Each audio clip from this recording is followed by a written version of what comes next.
everybody, it's me. I am here. I am greenlighting my morning, thinking about some things that have come through my life this week that all seem to be a little interconnected. So I thought I would just unpack that with you a little bit. I'm going to start with a quote. And the quote is from a movie that I went to see called A Little Chaos. And the reason this quote jumped out at me so strongly in the film that I stopped to type it into my phone. It's really hard for me to do that in the middle of movies, but I do it because I notice there are films that have such great dialogue that sometimes there are things that are quotable quotes. So, set at Versailles, the king is having Versailles built and gardens created. There is a very classically trained, famous landscape architect, a young, handsome man, of course, and Kate Winslet, who is this, woman trying to survive, and her style is very organic, and she's never really done that many jobs. She just does her own thing, or whatever. But she submitted some work to be chosen to help, perhaps with a smaller piece of the garden. The man cannot do it all himself, he said. So it's all about this experience with this woman and this man and the king and all the people around the court. And it's a wonderful film. I highly recommend it. But here's the quote. Her style is very different than the linear topiaries in the pot, the round meatballs, the trees, the perfect topiary, everything, all very, very specifically placed, all very, very anally retentive, structured design. But that's what's been happening for years and years and years. It's looking back to style, she says, and not looking forward. Her style is very organic, very nature, very, shells shoved into the back wall of things to make, it's different. And so that's why it's called A Little Chaos, because there's chaos in her designs compared to overstructure. Okay. So this gentleman did eventually hire her for this job, and she was trying to say, well, why did you hate my things? You said it was, whatever, because he didn't really get it, and he wasn't ready to get it. And this is what he said. These gardens should be large enough to support voices other than my own. These gardens should be large enough to support voices other than my own. Now, how many of us can take that principle and apply it across the board to our own lives? Are we open to voices that are differing, dissenting, unique, original, different than ours, just different than ours in our work, in our life, in our family? Do we have to have total creative control over everything and everyone around us in our circle, in our garden? I thought it was a really good point. I try to be open. I think there's a line you can cross between giving up everything that you have a principle about for yourself and being swayed to someone else's opinion. I don't mind being opened up and having some other colors of people's thoughts and impressions wash on me. I don't mind if it sticks. I like to be open. I like my mind to be open to new thoughts and new things. However, you still have to kind of know where you stand strong and where you feel you know where you are.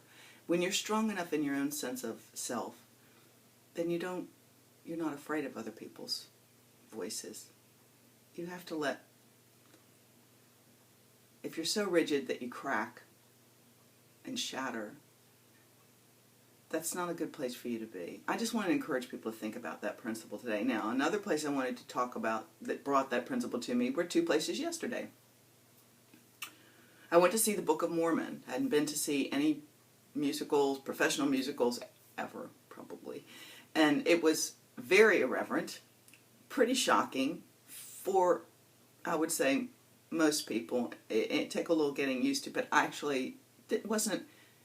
I could have been grossly offended, but really I wasn't, because I knew in context this was performance art, this was theatrical, this was a comedy, musical comedy. I thought it was hysterically funny, and the actors were brilliant.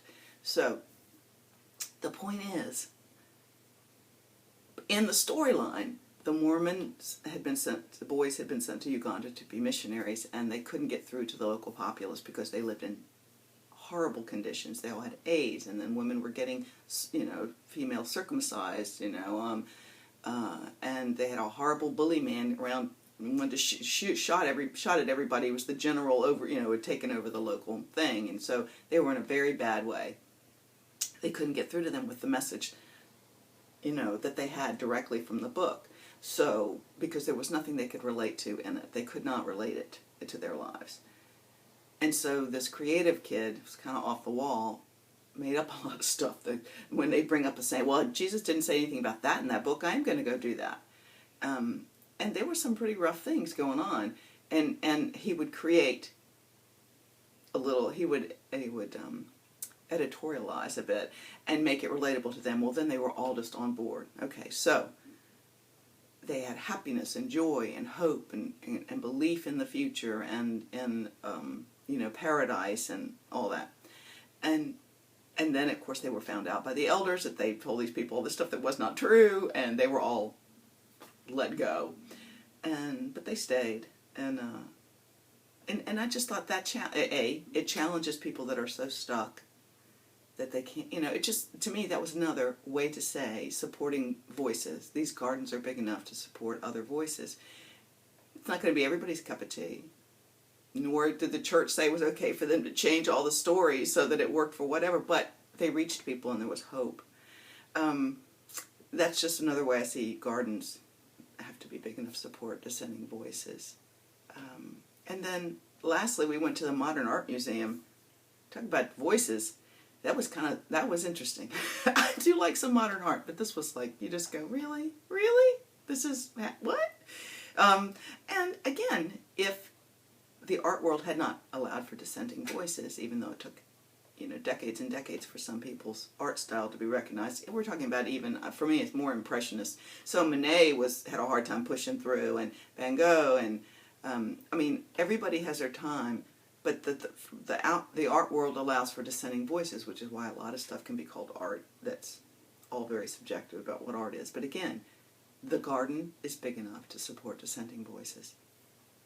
Voices other than my own. So I just wanted to throw that out there. A little food for thought. Are you open? Are you rigidly holding control over other people's thought lives and patterns that you really can't? Are you comfortable enough in your own skin to let people debate issues? I don't like confrontation. I don't like, kid you, that is not something I want to deal with. I don't want confrontation. I would rather be able to hear what people are trying to say than have my anxiety get in the way with confrontation. It depends on how the message is delivered in open and honest discourse, or open and honest just discussion or sharing of ideas. And I'm comfortable with that. That's not the same as